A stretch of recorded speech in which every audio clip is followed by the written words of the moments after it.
Welcome, friends, to another Wolff Responds. I want to call this one Trumpism, what it all means. If you're like me, you've been amazed and thrown back a bit over the last several weeks since the inauguration by all of the noise and all the drama and all the television moments that have poured out of Washington, D.C. Tariffs, deportations, Trump is going to run for another term, laying off huge numbers of workers without any explanation beyond references to efficiency, which nobody takes seriously or ought to. And what probably rose in your mind, it certainly did in mine, was what does it all amount to? Is there something going on here that could make sense of what's happening? Is there some way to explain the big loud noises that keep coming? And I think there is, and I'd like very briefly to present it to you. Here we go. Every empire in the long history of the human race, the Greeks, the Romans, the Persians, all of them, have had a ride up, period of years, sometimes quite a few, when the empire was being built, when the empire grew, when the empire prospered. And that was inevitably followed by a peaking and then a long decline of the empire. The United States has basically operated a global empire for the last century. During that time, it was pretty nice to be on the ride up, at least for those people who enjoyed the ride. Not everybody, not by a long shot, but for many, it was. Jobs got better, incomes got better, standard of living got better. The working class had to fight hard for those things. The employer class blocked it, delayed it, stopped it every chance they got. But they couldn't prevent the mass of people from fighting successfully for at least a rising standard of living. And I want to argue with you that when the peak happens in every empire, including ours, when you stop growing and prospering, then everything changes. As our empire grew, we put military bases, 700 of them around the world. Nobody else could do that, typical of an empire. Our currency, the US dollar, became the global currency, typical of an empire. Our ways of dressing, our ways of doing politics became models copied by many others around the world, typical of an empire. But now the dollar is being challenged more every day. The military prowess of the United States is less and less.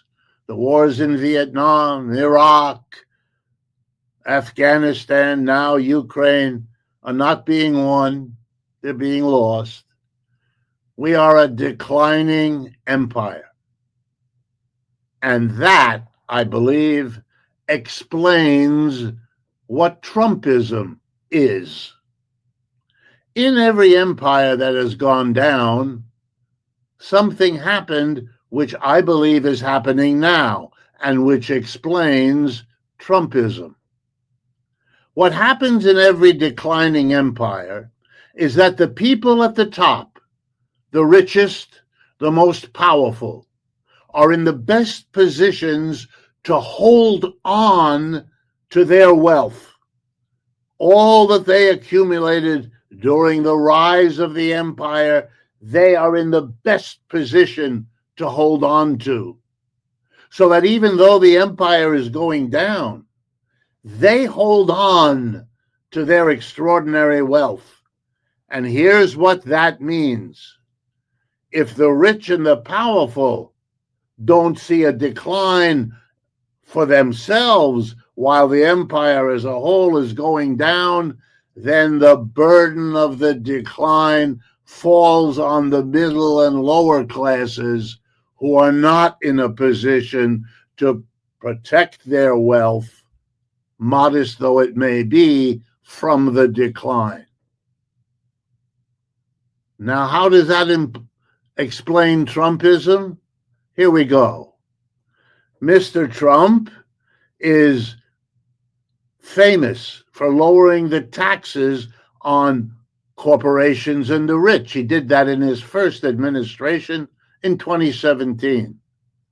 At the end of 30 to 40 years, when wealth had been redistributed from the bottom and the middle to the people at the top, the crazy wealth of the Warren Buffetts, of the Elon Musks, that kind of thing. The richest people didn't need a tax cut. They had been doing better and better and better beyond everyone else. But Mr. Trump gave them a tax cut. It was the most important single piece of legislation he got through. That's really important. What else is Mr. Trump doing? He's firing large numbers of federal workers. There's no reason to do that. The efficiency argument is nonsense. There were more people being fired than any efficiency study had recommended. In any large corporation, if you want to become more efficient, you hire an efficiency company. They come in, they study, they take some time, they get the experts, and then they come up with suggestions. Anyone interested in efficiency knows that's how you do it. That's not how Mr. Musk and Mr. Trump are doing it. They're in a big rush. That's why Elon Musk stands there with a chainsaw. That's what they want. They want to get rid of working class people, stop paying them so they can keep the tax cuts for the rich. And you know, when you fire tens of thousands of public employees, they have to go looking for jobs in the private sector where they will compete with the people trying to hold on to their jobs in the private sector. And that's going to lead to all kinds of difficulties. For whom? For the middle and the working classes and the poor. That's what's going on. That's what Trump amounts to. A whole program to shift the burdens of a declining empire onto the middle and the lower classes. Mr. Trump wants to take away collective bargaining rights for federal employees. That's the beginning of an assault on the labor movement so that they can't fight for higher wages and will have to accept lower wages. And then we get to the tariffs, which are going to make everything that comes in from outside, the coffee in the morning that you drink, the sugar you put in the coffee, the avocado you smear on your toast, the automobile you buy and need, they're all going up in price.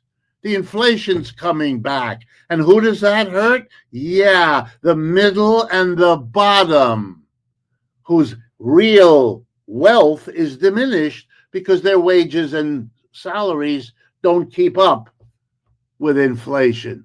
You know how that feels. You've been living through it for the last several years. Trumpism is the way rich people at the top want to manage the decline of the empire. Hold on to all they have and let the rest carry the burden. If they start a war with China, you know who'll fight the war? The children of the middle class, the working class, and the poor. Overwhelmingly. That's another cost of a declining empire. Here's my conclusion that I want to offer all of you. If we are going to come out of a declining empire in a decent way, we have to face up to the fact that that's what's going on. Instead, we have a bunch of leaders who are taking care of themselves, and that's all. Mumbling about a greater America that they're going to bring back. No, no, no, no, no. That's beyond their power. Every president in the last 11 promised to bring manufacturing back and to revive the economy. None of them delivered on that pledge. Mr. Trump isn't going to either. And as for being a decent, patriotic American, let's conclude with Mr. Musk, who shows it all. The man has $400 billion. He's the richest man on earth. If you took $100 billion away from him, he'd still be the richest man on earth, but we would have $100 billion with which to do something to make life better for the American people. If he were half the patriotic American he pretends to be, he would have insisted on it rather than holding on and pushing for even lower taxes and more profits, which is really all he does. That's what Trumpism is all about. That's what makes it reasonable to see the noise and the chaos and the dramatic TV ops for what they actually amount to.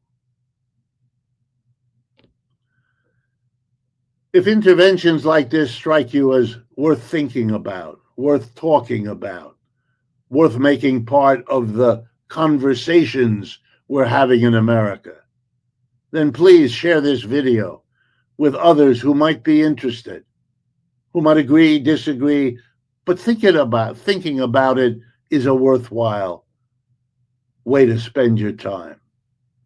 And of course, if you can help us cover the costs of doing this, it would be enormously appreciated. And it's easy to do at our website, democracyatwork.info. Thank you.